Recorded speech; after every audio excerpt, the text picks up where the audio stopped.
Louise Bango avant de se retrouver dans le monde culturel?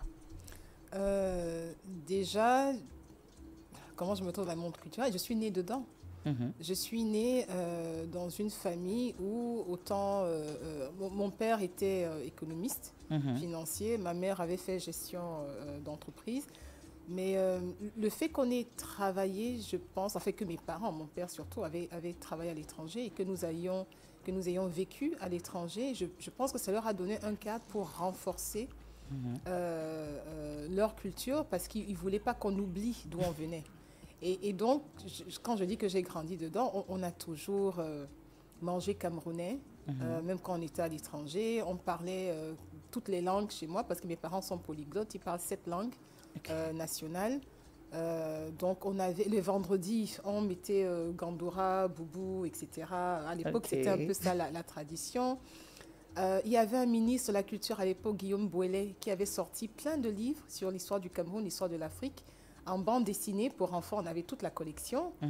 Voilà, je vais dire, on a grandi dans d'abord notre culture.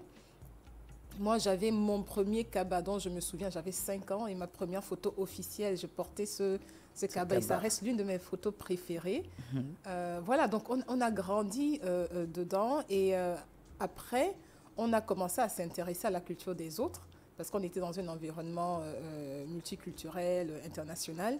Donc, et chaque fois qu'on allait chez un camarade, mon père me disait, OK, on allait dans l'encyclopédie, on cherchait son pays. Enfin, avant même d'y aller, on faisait cet exercice, il fallait étudier. Cette personne vient d'Inde, l'autre vient du Suriname, c'est où le Suriname, etc. La population, la géographie.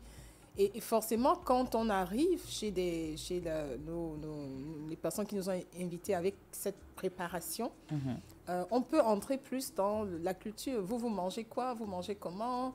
La tradition, c'est quoi? Vous êtes musulman ou chrétien? Comment ça se passe? Est-ce que vous êtes musulman, mais est-ce que vous fêtez Noël, par exemple?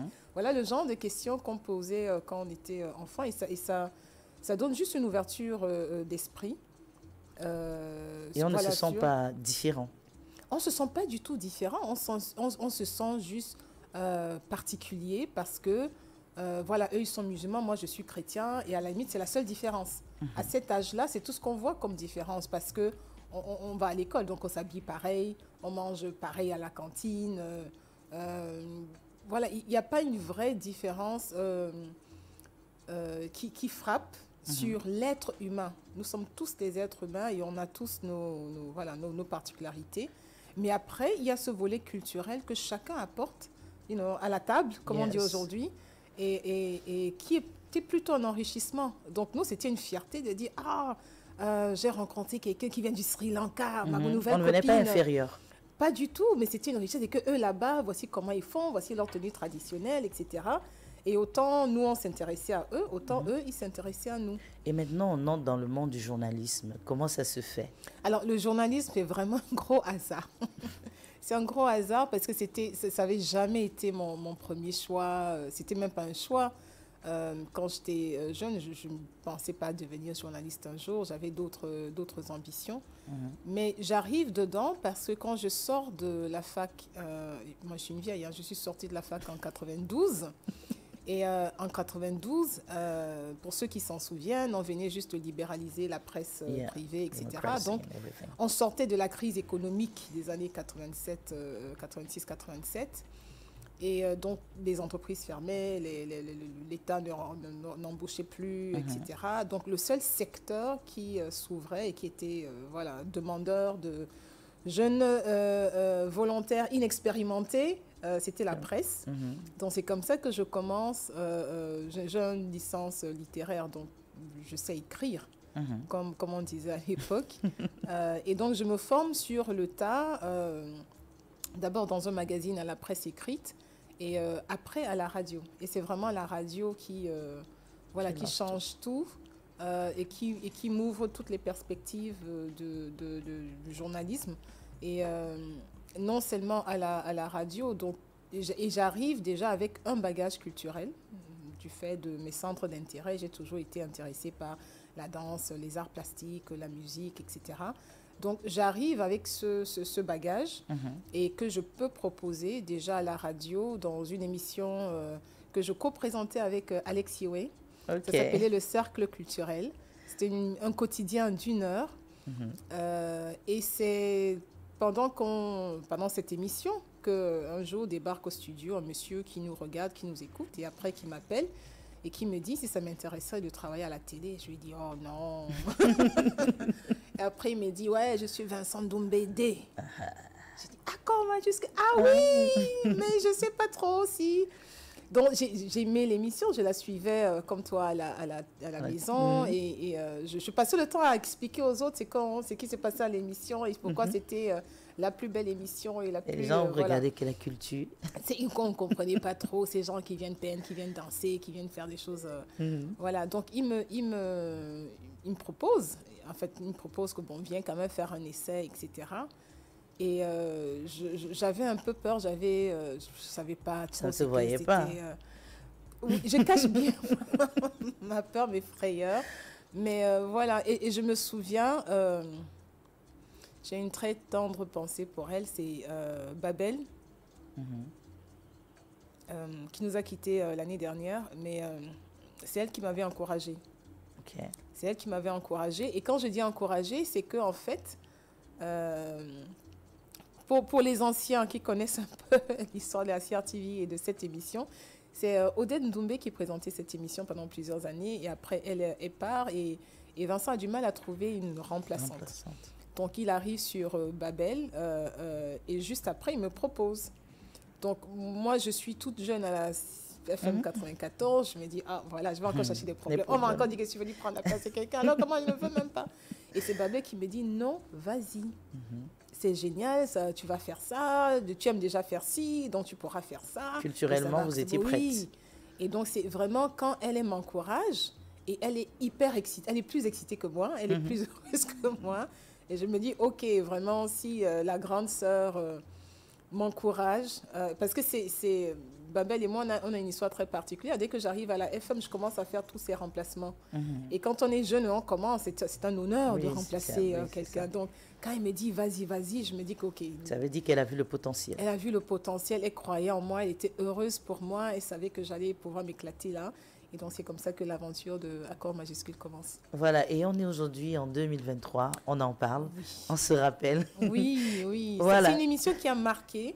Parce que je rencontre des gens qui arrêtent, ah oui, Accord Majuscule. J'ai dit, oups. Encore. Voilà. On va dire aujourd'hui que le journalisme culturel, comment est-ce que vous le voyez? Est-ce qu'il a avancé de votre époque à aujourd'hui? Est-ce que ça a changé? Est-ce que il y a eu un plus? Ou bien c'est encore à l'état embryonnaire? Les deux. Il y a eu un plus et c'est encore à l'état un peu, je ne vais pas dire embryonnaire, mais c'est... Moi, j'arrive dans ce milieu, quand moi je commence, je ne sais pas ce que c'est qu'un journaliste culturel. Moi, je sais que c'est journaliste et tu parles de plein de choses et tu peux aussi parler de la culture. On oublie vite que j'ai fait autre chose avant de me spécialiser en culture. J'ai fait société, j'ai fait sport, j'ai fait le journal, j'ai fait le round-up. Oui, voilà. Et, mais ce qui... En fait, la culture, c'est ma passion. Donc et le fait d'être d'avoir la possibilité, la latitude de m'exprimer dans quelque chose qui me passionnait, moi c'est tout bénef, hein, je prends. Mais à l'époque, on n'est pas nombreux non plus. Je veux dire, qui veulent se spécialiser dans la culture parce que c'est pas le plus populaire, c'est pas le plus visible, ça ne donne pas l'argent, on ne rencontre pas, voilà, tous les ministres, etc., les figures politiques. Et je veux juste apporter une précision entre culture et showbiz. Moi, je fais cette précision depuis le départ parce que je ne suis pas showbiz. Je suis journaliste culturelle, mais je rencontre très peu de grands artistes internationaux qui font courir tout le monde. Quand on a des stars de la musique qui arrivent ici, voilà. On pense, même les organisateurs ne pensent pas toujours à m'inviter. Donc, et ça ne me dérange pas. Hein, oui, puisqu'il y a le show, il y a le business. Voilà. Il mélange un peu souvent, mais très souvent, c'est plus pour ce côté glamour, finance. Alors que peut-être qu'on va dire en culture, c'est vraiment beaucoup de sérieux. Et c'est beaucoup plus profond. Et après, il y a des entre guillemets, hein, petits artistes, des artistes moins connus, des artistes qui ont moins de exposition, de visibilité, qui font des choses extraordinaires. Donc, moi, je travaille avec les grands, les petits, les moyens. It's a l'essentiel, c'est quality. voilà, You look at the exactement. quality of the artist. Exactly. And what they have to offer, what they have to say, you know, and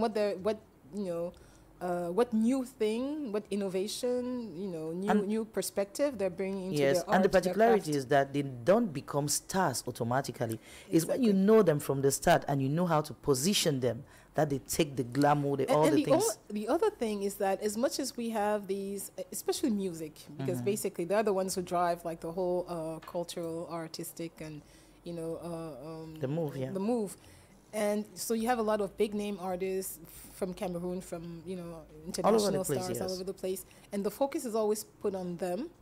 And then sometimes you have these lesser known international artists Yes. who have no focus and you know no exposure internally in Cameroon. Yes, And but I'm talking art. about basically like we have painters. Yeah. We have international painters. We have painters of international caliber who are well known in Europe, and we see them just you know hanging around, chilling out And here that's and there. it. And many And people. nobody can imagine that these guys are making it. They made it. On a par exemple Justine Gaga qui vend des tableaux à 50 millions, une Camerounaise. Elle est quelque part à Bonandale, elle va en Allemagne, elle revient tranquille, elle vous regarde. Et vous vous dites, Exactement. les artistes, ce sont ceux qu'on affiche sur les billboards et tout. Et pourtant, ce n'est Exactement. pas véritablement ça. Mais maintenant, le rôle du journaliste culturel, alors, c'est quoi concrètement? C'est de mettre ça en lumière.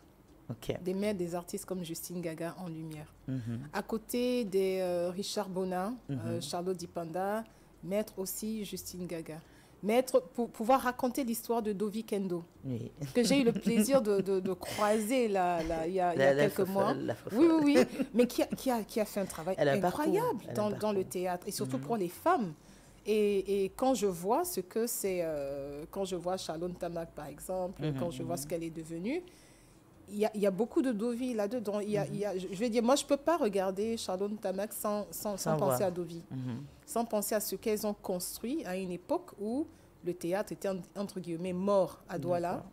D'accord. Et moi, on me disait, le théâtre est mort, il n'y a plus rien, etc. Et je vois ces jeunes Elles sont là. qui sont là, mais qui travaillent, qui font des choses exceptionnelles. C'est pas parce que c'est pas à l'IFC ou à l'époque le cinéma Le plateaux, Jouri, oui. etc. C'est pas parce qu'elles ne sont pas dans ces espaces-là Qu'elles ne sont pas bien. qu'elles ne font rien Mhm. et que ce qu'elles font ne sont pas bon, n'est pas bien, quoi. Ok. Et voilà, et moi, je pense que le journaliste culturel, c'est au-delà de présenter comme tout journaliste, Oui, hein, oui, de oui. raconter, partager ce qui Des se faits fait, d'histoire et tout. ce qui se fait, présenter les artistes, leur travail, mais c'est aussi de suivre certains mouvements, d'être capable d'expliquer d'où viennent certains On va mouvements. parler de se cultiver. Voilà, ça c'est, pour moi, c'est incontournable. Autant tous les journalistes ont besoin d'être cultivés. Mais je pense que du fait qu'on a l'impression qu'on parle de choses du fait qu'on parle de choses que tout le monde connaît, d'artistes que tout le monde connaît, etc., on se limite à ce qui est connu. The popular side. Exactly, and we don't dig enough to explain why, how did this come about, how did this, even somebody like Richard Bona, everybody knows him, and you can go Google him and you'll get like all the information and stuff, but how did he become him? What is it today? What is he bringing to music that, you know, the world is so crazy about? We still do not understand that. People just know he's a big star, you know, he's this and that. But what is it that makes him who he is? And why was he able to succeed and get that, you know, that limelight where others who are still trying? And who started before him, you know, and sometimes who may be better. Now it's like a question of preferences. But why did he get that exposure and others who were there before him and who were just as good, if not better, did not? Yes. Those are questions I think as a cultural journalist, You have to dig. Yes, we have to, you know, explore. And I don't see many of that. I see a lot of just presenting, It's the showbiz. Yes, this guy did this, or this one just won a prize, and this one Who is dating who? Who is dating who? That's the worst. That is the worst to me. And that's why today they look at the cultural journalist as somebody who is just coming for noise, if we actually talk about it. But as you say, we have to go for culture, as we have to learn. We have to know who is who. And at that time, I think the role of the journalist in society is going to be well shaped. Exactly. We have women authors. When you take Emily Boom, when you take Oswald Lowat, when you take Imbola Mbue, at one time we had all three of them on the international scene, and nobody put that forward. And I'm like, this is crazy. Real crazy. This is crazy. And one topic that I'm still obsessed about, and I'm just pitching it out there for anybody who may be interested. I've been telling my friends for the past like 15 years, like, watch what is happening in Buea. There is something that is happening in Buea. And when it is going to explode, it's going to be crazy. Are we talking about the valley? The valley, it's not just the valley, but it's the music and cultural scene. And how not just they're making music and they're making art and they're, you know, doing videos and fashion and stuff like that, but how they manage to make a small business industry at their very local level. And it was working. It's still working. We're seeing the products, the results, despite, you know, the political rife that kind of like disruptor that it brought. But I mean, they're still doing it, and nobody is paying attention to that, and nobody is trying to learn. Cultures is going to do so. Et je vous signale déjà que Nuvi, Nuvi, who has been taking awards, qui nous a représentés partout, est en train de préparer un petit bébé. Des awards de la mode. Et quand on aura un peu de temps, je pense cette semaine, on ira à Buea, effectivement, pour voir ce que c'est. Parce qu'il a dit, je veux en parler. Et il faut rappeler à tous ces acteurs culturels, il faut communiquer. C'est quand vous communiquez, quand vous approchez. C'est vrai, on va dire, il y a des journalistes culturels, mais ce n'est pas tous qui regardent peut-être des intérêts ou quoi que ce soit. Tant que ça valorise, ça vend notre culture, ça nous met en avant, nous avons pour obligation de nous déplacer, d'aller découvrir et comprendre ce qu'il y a derrière le concept. Et comme vous le dites si bien, Buea est en train de préparer quelque chose d'incroyable. Quand vous regardez l'industrie de la mode, je ne sais pas comment décrire ça. Ils vivent le rêve dans la tête. Ils sortent les éléments de la tête et ils mettent ça en pratique pour tout le monde. Il y a des défilés en pleine forêt que j'ai eu à voir les images, c'était vraiment top. Et le mannequin sait qu'il devient vraiment un objet quand il défile pour un styliste ou bien pour un événement de ce côté-là. Il est un support, il est une vitrine. Voilà, c'est ça un peu que nous sommes en train de mettre en avant. Et je vais saisir l'occasion, parce qu'on a parlé des auteurs. Des auteurs. Comment est-ce que vous, en tant que journaliste culturel, vous arriviez à analyser une œuvre, présenter une œuvre et faire que le public comprenne qu'il est important de lire ces œuvres d'auteurs africains? Alors, moi j'ai une approche un peu particulière à l'art.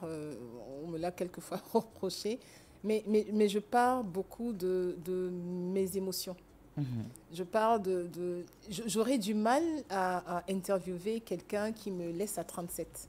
Je veux dire, si je suis obligée de le faire, je peux le faire, mais je n'irai jamais vers ce genre d'artiste. Parce que voilà, j'ai rien à dire ou j'ai rien compris. Aucun impact. Voilà, et que voilà, ça me parle pas. Donc j'ai cet avantage inconvénient, c'est ma façon de travailler. J'ai eu la chance ou l'attitude de faire ce choix. Voilà, de faire ce choix et de travailler comme ça.